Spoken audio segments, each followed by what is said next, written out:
रामभद्राय रामचन्द्राय वेधसे रघुनाथाय नाथाय सीताया पतये नमः। आरति श्री रामायण जी की, कीरति कलित ललित सिय पी की। आरति श्री रामायण जी की, कीरति कलित ललित सिय पी की। गावत ब्रह्मादिक मुनि नारद, वाल्मीक भी ज्ञान विशारद। सुख सनकादि शेष अरु सारद, बरनी पवन सुत कीरति की। आरति श्री रामायण जी की। गावत वेद पुराण अष्टदश, छो शास्त्र सब ग्रंथन को रस। मुनि जन धन संतन को सरवस, सारस सम्मत सबही की। आरति श्री रामायण जी की। गावत संतत शंभु भवानी, अरुघट संभव मुनि विज्ञानी। व्यास आदि कवि ब्रज बखानी, काग भुसुंड गरुड़ एहि की। आरति श्री रामायण जी की। कलिमल हरणी विषय रस प्रीति, सुभग सिंगार मुक्ति जुबती की। दलनी रोग भव मूर्य कमी की। तात मात सब विधि तुलसी की। आरति श्री रामायण जी की। आरति श्री रामायण जी की। कीरति कलित ललित सिय पी की। आरति श्री रामायण जी की। कीरति कलित ललित सिय पी की।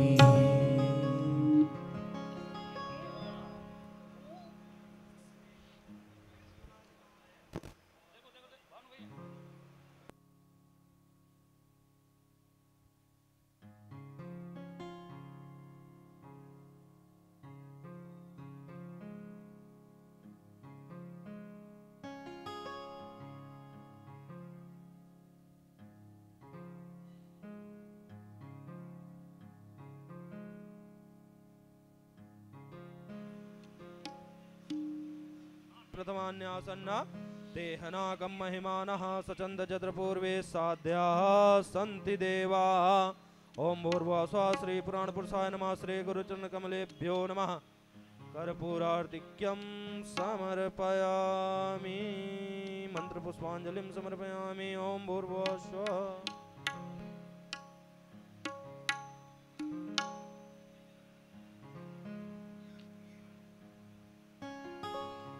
श्री राधे राधे, श्री राधे राधे, जय श्री राधे, जय श्री राधे।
नमः कुंज विहारण्यै नमः कुंज विहारिणे। स्वामी श्री हरिदासाय गुरुनाम गुरवे नमः। वर्णानामर्थ संघानां रसानां छन्दसामपि मंगलानां च कर्तारौ वन्दे वाणी विनायकौ। रामाय रामभद्राय रामचन्द्राय वेधसे रघुनाथाय नाथाय सीताया पतये नमः। भक्ति भक्त भगवंत गुरु चतुर नाम बपुएक। तिन्हके पद वंदन किए नाशत विघ्न अनेक।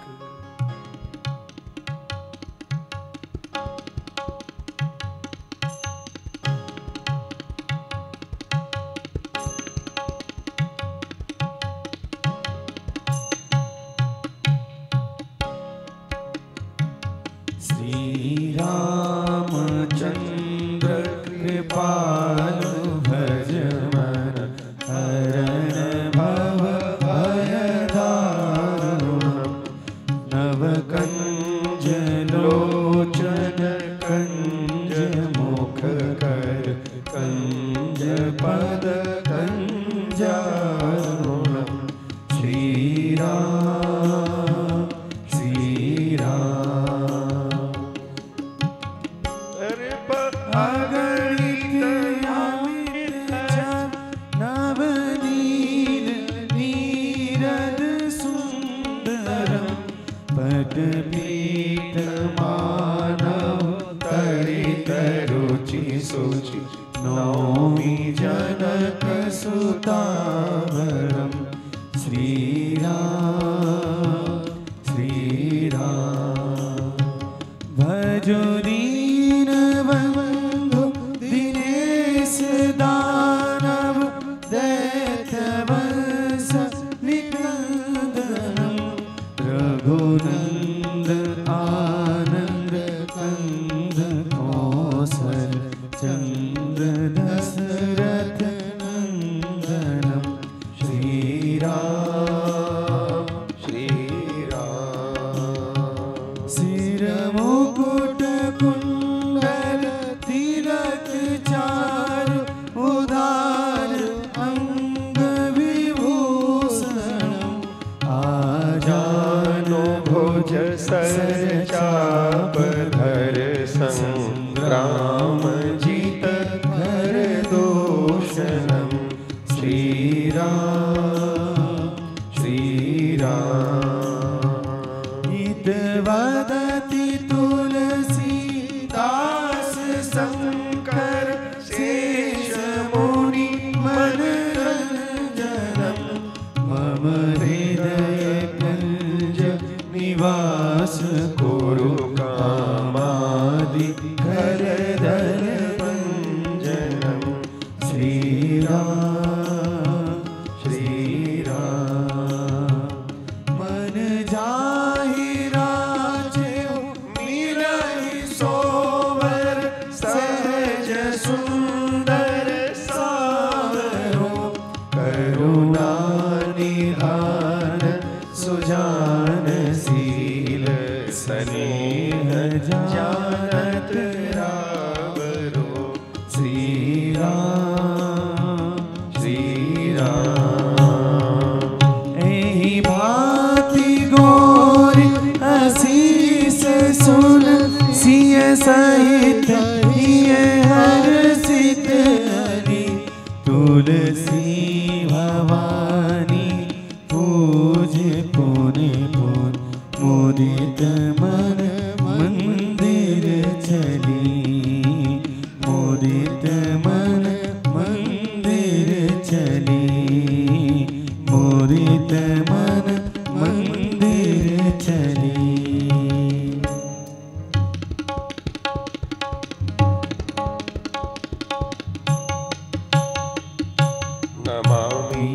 दशमीशान निर्वाण रूपं विभुं व्यापकं ब्रह्मवेदस्वरूपं निजं निर्गुणं निर्विकल्पं निरीहं चिदाकाशमाकाशवासं भजेऽहं निराकारमोकार मूलं तुरीयं गिराज्ञानगोतीतमीशं गिरीशं करालं महाकालकालं कृपालं गुणागार संसार पारं नतोऽहं तुषाराद्रिसङ्काशघोरं गभीरं मनोभूतकोटि प्रभाश्री शरीरं स्फुरमोनिकल्लोलनीचारुगङ्गा लसद्भालवालेन्दुकण्ठे भुजङ्गा चलत्कुण्डलं सुनेत्रं विशालं प्रसन्नाननं नीलकण्ठं दयालं मृगाधीशचर्मामरं मुण्डमालं प्रियं शङ्करं सर्वनाथं भजामि प्रचण्डं प्रकृष्टं प्रगल्भं परेशम् अखण्डम् अजं भानुकोटिप्रकाशं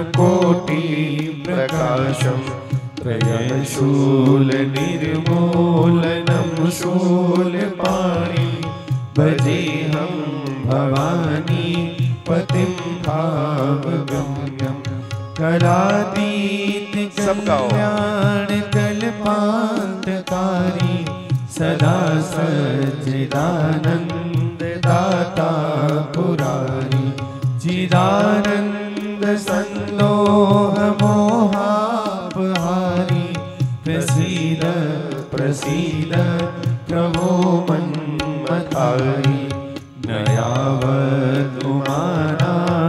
पादारविन्दं भजन्ति लोके परिवानराणां न तावत् सुखं शान्ति सन्तापनाशं प्रसीद प्रभो सर्वभूतादिवासं न जानामि योगं जपं नैव पूजां न तोऽहं सदा सर्वदा सम्भुतोऽभ्यं जराजन्म दुःखोऽतातप्यमानं प्रभो पाहि आपन् नमामीश शम्भो प्रभो पाहि आपन् नमामीश शम्भो प्रभो पाहि आपन् नमामीश शम्भो विश्वनाथ मम नाथ पुरारी त्रिभुवन महिमा विधित तुम्हारी। सब गाओ। विश्वनाथ मम नाथ पुरारी त्रिभुवन महिमा विदित तुम्हारी। देवी पूजी पद कमल तुम्हारे सुर नर मुनि सब होहि सुखारे। देवी पूजी पद कमल तुम्हारे सुर नर मुनि सब होई सुखारी। महावीर विनवो हनुमाना राम जासो जस आप बखाना। सब गाओ। महावीर श्री हनुमान जी को चौपाई से प्रणाम करो। राम जासो जसो आप बखाना। बंदौ बाल रूप सोई राम बंदौ बाल रूप सोई रामू। सब सिद्धि सुलभ जपत जिसी नामो। सब सिद्धि सुलभ जपत जिसी नामू। बंदौ गुरु पद पद्म परागा। बंदौ गुरु पद पद्म परागा। सुरुचि सुवास सरस अनुरागा। सुरुचि सुवास सरस अनुरागा। महामंत्र जोई जपत महेशु। महामंत्र जोई जपत महेशु। काशी मुक्ति हेतु उपदेशु। काशी मुक्ति हेतु उपदेशु। सीता राम राम राम राजा राम राम राम। सीता राम राम राम राजा राम राम राम। सीता राम राम राम राजा राम राम राम। सीता राम राम राम राजा राम राम राम। सीता राम राम राम राजा राम राम राम। सीता राम राम राम राजा राम राम राम। सीता राम राम राम राजा राम राम राम। सीता राम राम राम राजा राम राम राम। सीता राम राम राम राजा राम राम राम। सीता राम राम राम राजा राम जय हो। राम राम। सीता राम राम राम राजा राम राम राम। सीता राम राम राम राजा राम राम राम। सीता राम राम राम राजा राम राम राम। सीता राम राम राम राजा राम राम राम। सीता राम राम जय राम हो। राजा राम राम राम। सीता राम राम राम राजा राम राम राम। सीता राम राम राम राजा राम राम राम। सीता राम राम राम राजा राम राम राम। सीता राम राम राम राजा राम राम राम। सीता राम राम जय हो। राम राजा राम राम राम। सीता राम राम राम राजा राम राम राम। सीता राम राम राम राजा राम राम राम। सीता राम राम राम राजा राम राम राम। सीता राम राम राम राजा राम राम राम। बोलिए भक्त वत्सल भगवान की जय। श्री हनुमान जी महाराज की जय। प्रेम से बोलो जय सिया राम। जय सिया राम। देखो भैया, जो हमारे कहीं भी किसी भी कार्यक्रम के जो आयोजक होते हैं, कार्यकर्ता होते हैं, उनको छोड़कर और जिसको कोई बहुत जरूरी आपत्तिजनक बात है उसको छोड़कर बाकी अगर कोई बात करता है तो इससे दोष लगता है। जैसे किसी को बहुत आवश्यकता है घर में, परिवार में, सबसे बड़ा धर्म गृहस्थ धर्म भी तो है, तो गृहस्थी संबंधी बात करना मतलब पूजा करना है, धर्म निभाना है।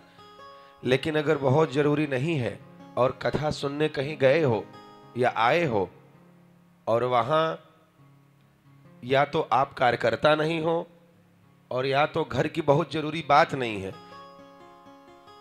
इसके अलावा भी अगर कुछ कोई बात करता है, डिस्टर्ब होता है, तो उसको दोष लगता है। प्रेम से बोलो जय सिया राम। और कभी भी दो व्यक्ति अचानक बात करना शुरू नहीं करते, कोई एक प्रारंभ करता है तो दूसरे की ये जिम्मेदारी है कि कस के कान पकड़े, अपनी तरफ खींचे और कहे जय जय सीताराम, बोलो जय जय सीताराम। तुम सच में मत पकड़ने लगना, हम तो इसे कह रहे हैं। एक दो बार करोगे ना तो उसके बाद तभी बोलेगा जब कोई बहुत जरूरी बात होगी। यहां तो तुम लोग सब अच्छे हो, दूसरे जगह की बात कर रहा हूं। प्रेम से बोलो जय सिया राम। घर परिवार से आदमी किसी तरह समय निकालकर भगवान के धाम में राम कथा कृष्ण कथा सुनने जाता है और वहां भी अगर वो अपने मन को एकाग्र करके आपने घंटा 2 घंटा 3 घंटा भगवान को दिया है और वो भी अगर आप नहीं पूर्ण कर पाते तो वो समय तो व्यर्थ ही गया। कल आप कथा में श्रवण कर रहे थे, मैया श्री भगवान शिव ने मां सती का त्याग करके और स्वयं भगवान राम जी की कथा को सुनकर और उनके दर्शन करके भगवान शिव आत्म स्वरूप में स्थित साधना समाधि में भोलेनाथ पड़ गए।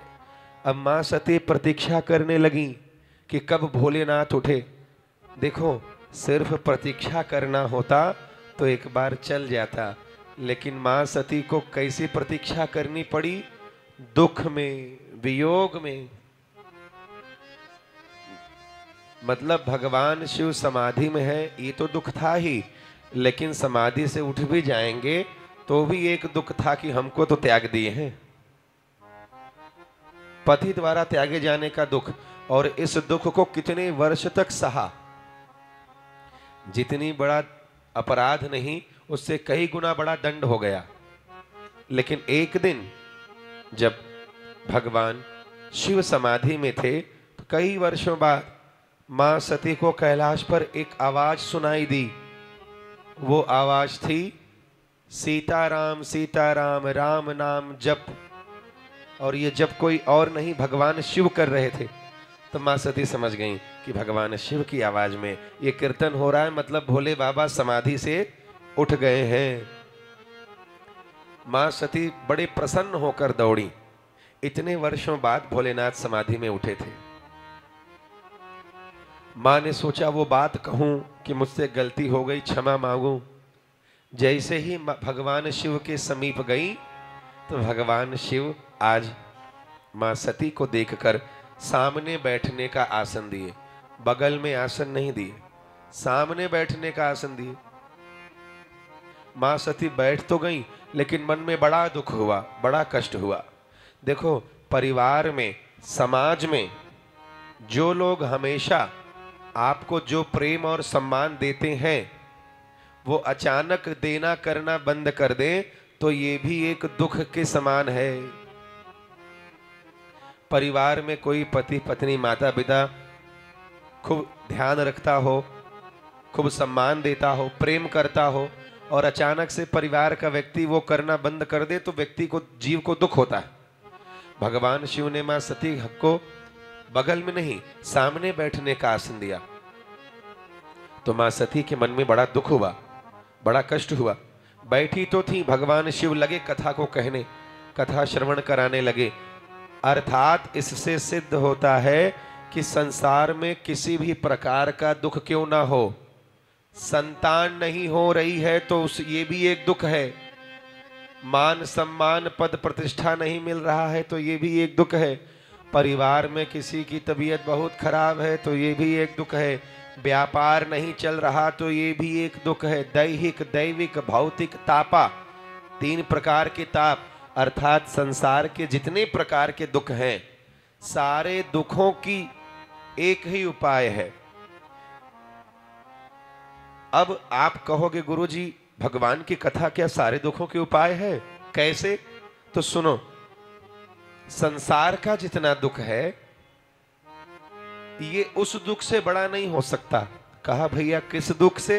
कहा जितना सुख अशोक वाटिका में मां सीता को था। तो पूछा किसी ने कि मैया सीता को अशोक वाटिका में कितना दुख था, इस बात का आकलन कोई किस आधार पे करे? तो कहा गोस्वामी जी ने लिखा है, देख परम बिरहा कुल सीता, सो क्षण कपि कल्प सम बीता। ज्ञानियों में अग्रगण्य हनुमान जी को, मैया सीता को इतना दुख था कि ज्ञानियों में अग्रगण्य हनुमान जी को मां सीता के एक क्षण पल का दुख एक कल्प के समान बीता। एक कल्प मैंने कल आपको बताया था कितना होता है। इतना बड़ा दुख जो एक पल का एक कल्प के समान बीते तो समझ जाओ तो बहुत बड़ा दुख होगा। और इतना बड़ा दुख को दूर करने के लिए हनुमान जी ने क्या उपाय किया? रामचंद्र गुण बरने लागा और सुनतहि सीता कर दुख भागा। हनुमान जी ने इतने बड़े दुख का उपाय राम कथा की, लेकिन सुनना, खाली राम कथा हनुमान जी कर दिए तो दुखवा दूर नहीं हुआ। कोई कितना हूं परोसता रहे, खाने वाला खाबे न करेगा तो पेट भरेगा? बोलो ना। कोई खूब 56 प्रकार का भोजन परोस दे, लेकिन खाने वाला भोजन करे ही ना, तो पेट भरेगा? बिल्कुल नहीं। हनुमान जी खाली राम कथा किए होते दुख दूर करने के लिए, तो हनुमान जी के कथा करने मात्र से मां सीता का दुख दूर नहीं होता। रामचंद्र गुण बरने लागा, सुनते ही मां सीता ने भी सुना। मतलब कोई दुख दूर करने के लिए खाली कथा करने लगे तो दुख दूर नहीं होगा, उसको सुनना भी पड़ेगा। और फिर सुनकर मैया ने क्या किया? लागी सुने श्रवण मन लाई। सुना भी तो कैसे? मन को लगाकर। अर्थात सारे दुखों का उपाय, किसी भी प्रकार के, बेटा नहीं हो रहा है, बेटी नहीं हो रही है, परिवार में है ये बाधा वो बाधा, व्यापार नहीं चल रहा है, भगवान का दर्शन नहीं हो रहा है, ये भी एक दुख है। कुछ भक्त तो आध्यात्मिक दुख होता है, किसी भी प्रकार का दुख। सुनो, पति पत्नी में नहीं बन रही, ये भी एक दुख है। घर परिवार में पैसा रुपया पूरा नहीं पड़ता, बहुत कमाई है, अशांति है, ये भी एक दुख है। इन सब दुखों का उपाय क्या है? भगवान राम कथा, राम जी का गुण। ये उपाय तुम करके देख लेना। और इसका जो डोज है लेने का, वो है कोई कथा कहे और तुम सुनो मन लगाकर। अगर तुम्हारा किसी भी प्रकार का संसार को दुख नहीं दूर होता है तो मैं जिम्मेदारी ले रहा हूं, करके देख लेना। तुम कैसा भी बड़ा दुख हो, किसी भी मनोभावना से, किसी भी, जिसको 50 साल तक बेटा नहीं हुआ, बेटी नहीं, राम कथा श्रवण करो मन से, उसी भावना से, उसी संकल्प से, उसी प्रयोजन से, निश्चित पूर्ण होगा। ये और कहीं कुछ करने की आवश्यकता ही नहीं है। बहुत ज्यादा तुमको कहीं परपंच में भागने दौड़ने का जरूरत नहीं है। एक हे नाथ, इतना कहना ही काफी है। अगर भाव से तुम कह रहे हो तो कहीं भागने दौड़ने की जरूरत नहीं।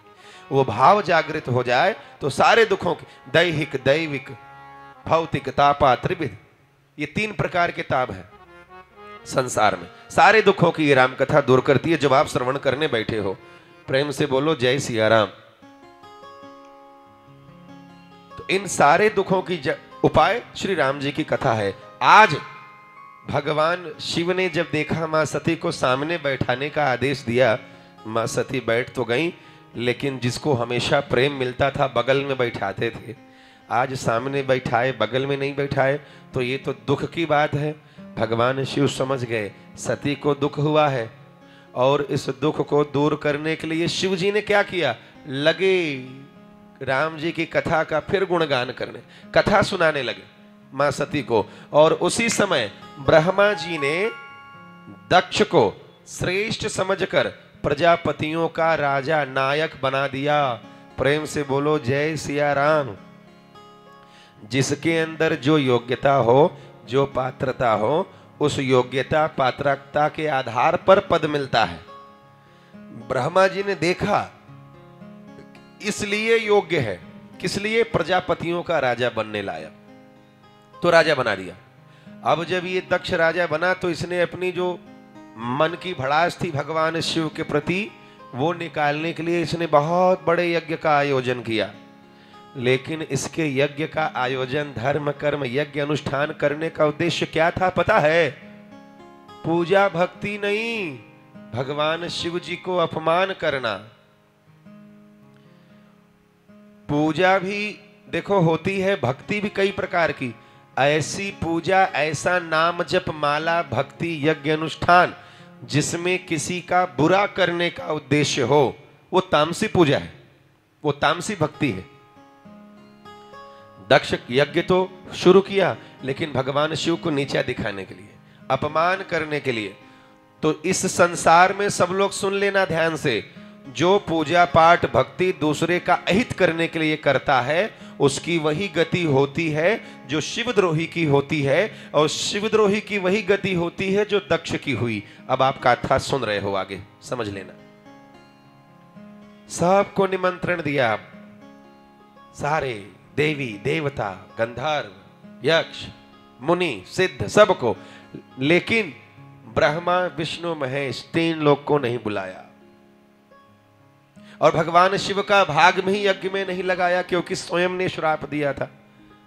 इधर मां सती कैलाश पर बैठकर भगवान शिव से कथा श्रवण कर रही हैं। उसी समय देवता अपने विमानों को सजाकर अपनी स्त्रियों के साथ ढोल नगाड़े बजाकर झूमते फिरते कैलाश के ऊपर से जाने लगे यज्ञ में दक्ष के।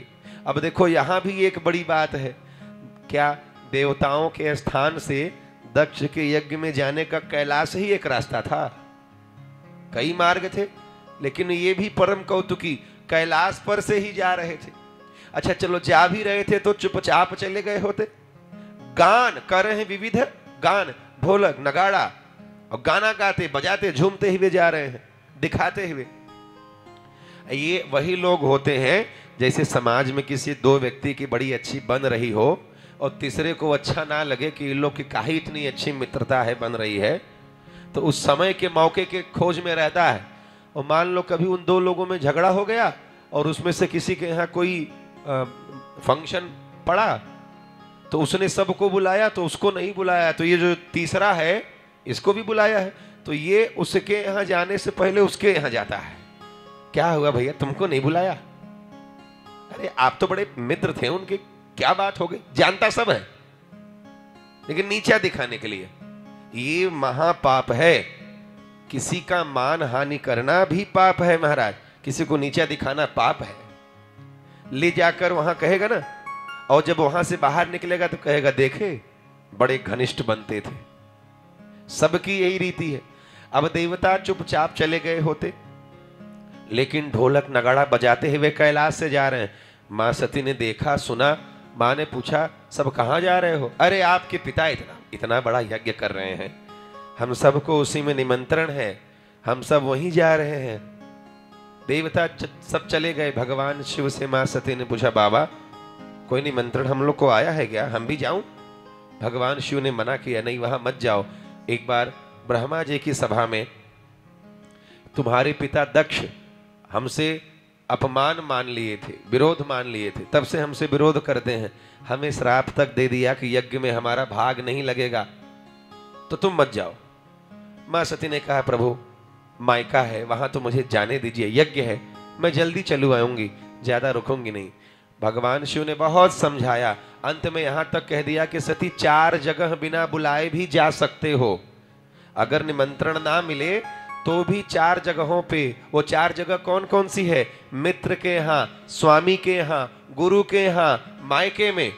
इन स्थानों पर निमंत्रण ना मिले तो भी जा सकते हो, कोई दिक्कत नहीं है। लेकिन शिव जी कहते हैं कि इन 4 में से भी अगर कोई तुम्हारा विरोध मानता हो तो वहां नहीं जाना चाहिए। सती तहां गए कल्याण न होई, वहां मत जाओ। और वहां तुम्हारे मायके में मेरा विरोध मानते हैं तुम्हारे पिता, तो तुम्हारा जाना वहां उचित नहीं है, मत जाओ। बहुत समझाया, लेकिन मां सती नहीं मानी। जब बार बार हठ निवेदन करने लगी तो भगवान शिव ने अनुमति दे दी। मां सती चली। प्रेम से बोलो जय जय सीताराम। कथा समझ में आ रही है ना सबको? किसे किसे कथा समझ में नहीं आ रही है हाथ उठाओ।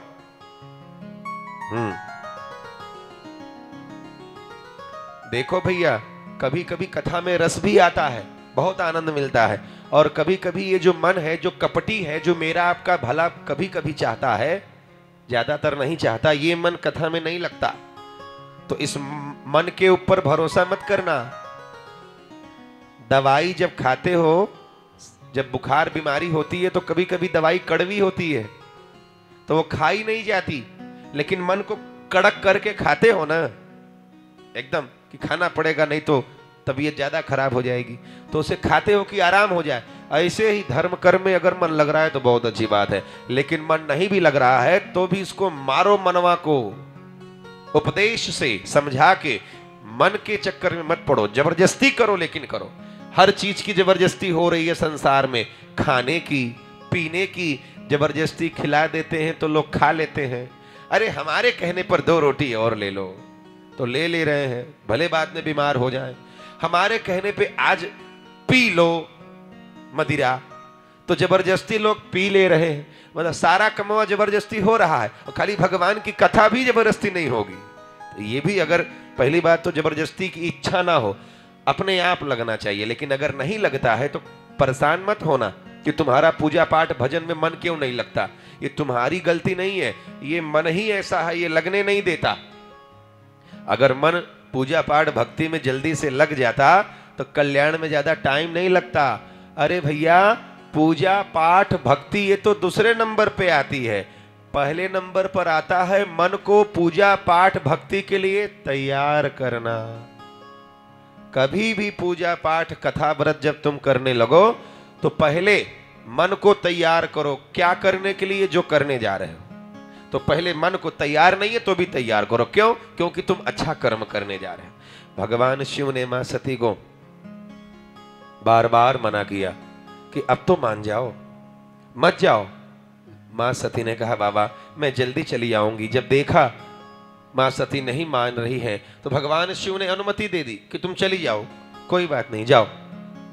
मां सती पहुंची अपने पिता के यहां। पूरे किसी बहनों ने सीधे मुंह बात नहीं की मां सती से। मायके में किसी बहनों ने सीधे मुंह मां सती से बात नहीं की, बल्कि सारी बहनें व्यंग में हंसने लगी। सब व्यंग में, कुछ नहीं बोला मां सती ने, लेकिन कोई ठीक से बात नहीं किया।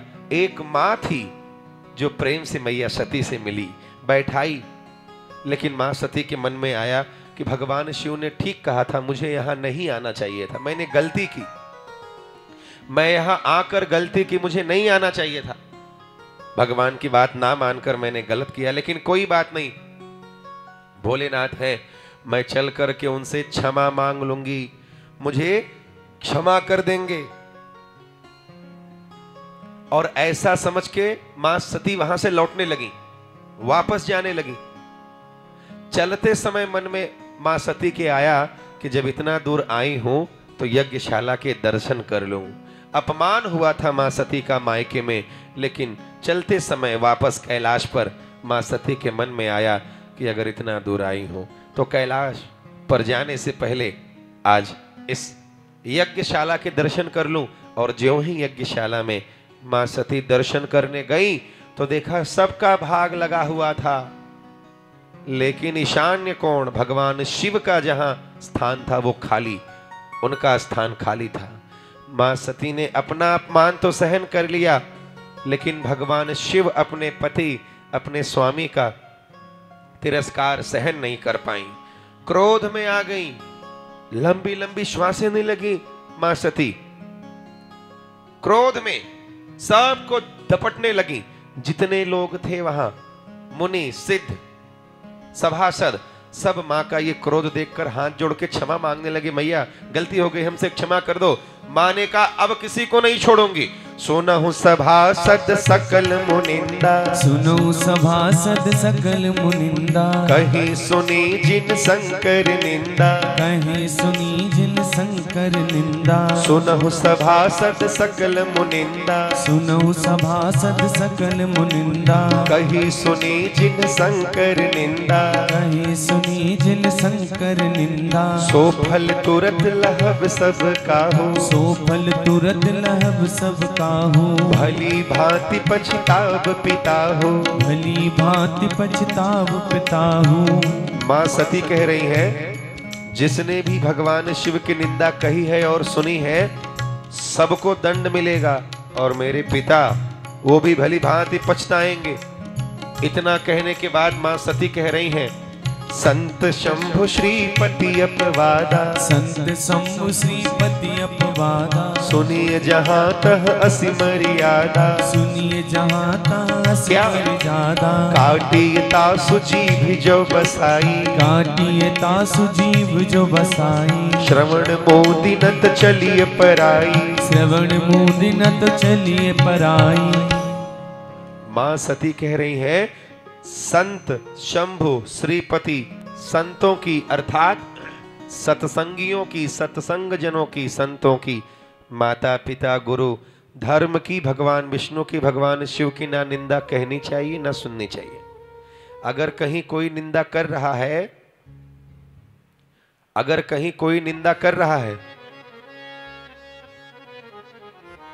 अगर निंदा कहीं कोई कर रहा है तो उस व्यक्ति का बस चले तो जीभ काट लो, और बस ना चले तो कान बंद करके भाग जाओ, लेकिन निंदा मत सुनो।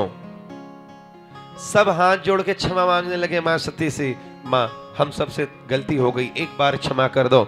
मां ने जब सबको भयभीत देखा तो मां सती ने कहा नहीं नहीं नहीं नहीं, तुम्हारी गलती नहीं है, ये मेरी ही गलती है।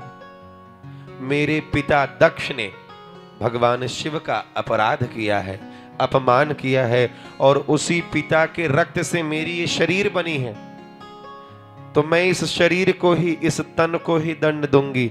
और मेरे भोलेनाथ ने भी त्यागा है तो मेरे इसी तन को, यही तन सती भेंट मोहि नाही, तो मैं इस दंड अब तुमको किसी को नहीं दूंगी, इसी शरीर को दंड दूंगी। ऐसा कह के मां सती ने योगाग्नि का आवाहन किया और स्वयं को उस योगाग्नि में झुलसा दिया। कुछ लोग कहते हैं कि यज्ञ कुंड में कूद गई, ऐसा कहीं नहीं है। हालांकि इस बात का कोई बहुत विशेष वो नहीं है, लेकिन फिर भी जो कथाएं हैं, जो पौराणिक है, वो सही सही सब तक पहुंचे, विखंडन ना हो। कहा कुछ और है और फैलाया कुछ और जा रहा है। मां सती यज्ञ कुंड में नहीं कूदी थी, स्वयं योगाग्नि का आवाहन किया और स्वयं भस्म हो गई।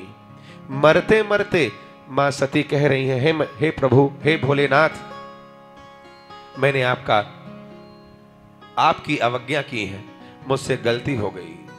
मैं मर तो रही हूं, लेकिन एक वरदान मांग के मर रही हूं, हो सके तो ये वरदान दे देना। इस जन्म में तो मुझसे बड़ी त्रुटियां गलतियां हुई, लेकिन मरते समय मां सती एक वरदान भगवान शिव से मांगते हुए मर रही हैं। वरदान क्या मांग रही हैं? मां सती कह रही हैं कि हे भोलेनाथ, सती मरत हरि सनवर मांगा, सती मरत हरि सनवर मांगा, जन्म जन्म शिव पद अनुरागा, जन्म जन्म पद शिव अनुरागा।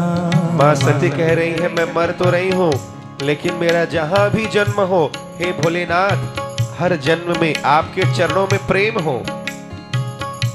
जन्म जन्म शिव पद अनुरागा, जन्म जन्म ऐसा वरदान मांगा। इसलिए इस वरदान मांगने के कारण, तेहि कारण हिमगिरी गृह जाई, तेहि कारण हिमगिरी गृह जाई, तेहि कारण हिमगिरी गृह जाई, तेहि कारण हिमगिरी गृह जाई। हाँ, जन्मी पार्वती तनु पाई, जन्मी पार्वती तनु पाई,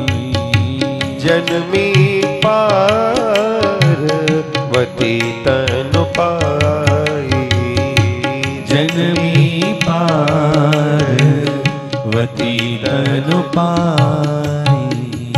इसी कारण से यही वरदान मांगते हुए मरी थी। इसलिए मां सती आज जाकर मां ने जन्म लिया। कहां? श्री हिमाचल राज्य के यहाँ मां पार्वती के रूप में। बोलो पार्वती मैया की जय। उमा अंबिका भवानी, ये मां के नाम हुए। जाकर जन्म लिया। इधर नारायण नारायण करते हुए देवर्षि नारद भगवान शिव के पास पहुंचे। खबर भी तो देनी थी। आजकल बड़ी बड़ी मीडिया है, पत्रकार हैं, कहते हैं कि भैया सबसे तेज खबर हमारी है, लेकिन जान लो नारद जी से तेज खबर इधर से उधर देने वाला आज तक कोई पैदा ही नहीं हुआ है। तीनों लोकों की खबर रखते थे नारद जी। ब्रह्मलोक में क्या हुआ, विष्णु लोक में सब, और इतने ही नहीं, इस लोक की खबर सारे लोक में तुरंत फैला देते थे। कुछ लोग कहते हैं महाराज जी नारद जी झगड़ा लगवाते हैं तो हम भी लगवा दिए तो क्या गलत कर दिए। अरे नारद जी जहां जहां ऐसा कुछ काम किए हैं वहां वहां हमको आपको सीखने के लिए, मानव कल्याण के लिए कुछ ना कुछ बात मिली है। लेकिन ये गांव समाज के जो नारद हैं, ये अगर नारदगिरी कर दें, झगड़ा लगवा दें, तो क्या होता है, भाई भाई को अलग कर देते हैं, परिवार परिवार को अलग कर देते हैं, पति पत्नी में फूट डाल देते हैं। जो ऐसा कर्म करता है ये समझ लो वो नर्क जाने का पक्का सर्टिफिकेट लेके घूम रहा है। ये करना महापाप है। भाई भाई के प्रेम में, पति पत्नी के प्रेम में, परिवार परिवार के प्रेम में अगर तुम बढ़ोतरी नहीं कर सकते, एक नहीं कर सकते, जोड़ नहीं सकते, तो तुमको तोड़ने का अधिकार नहीं है। प्रेम से बोलो जय सिया राम। तो यहां ऐसी कितनी माताएं बहनें हो जो नारदगिरी करती हो, झगड़ा लगवाती हो? हाथ उठाओ। कोई नहीं करता? हाँ, तब देवभूमि है देवरिया, यहां कौन करेगा? प्रेम से बोलो जय सिया राम। यहां इतनी कथाएं होती हैं समय समय पर, उन कथाओं का परिणाम देखो साक्षात मिल रहा है। रामचरितमानस जी ग्रंथ के सामने कितना सच कह रही हैं हमारी माताएं बहनें। ये एक प्रमाण है, परिणाम है कि जिस जगह कथाएं ज्यादा होती हैं, भगवान के सामने इन्होंने बताया कि हम ऐसा नहीं करते, किसी ने हाथ नहीं उठाया, अर्थात सत्य कहा। ये कहने की सबकी क्षमता नहीं होती। ऐसी देवियों को, देवभूमि को मैं प्रणाम करता हूं। ये बहुत अच्छी बात है।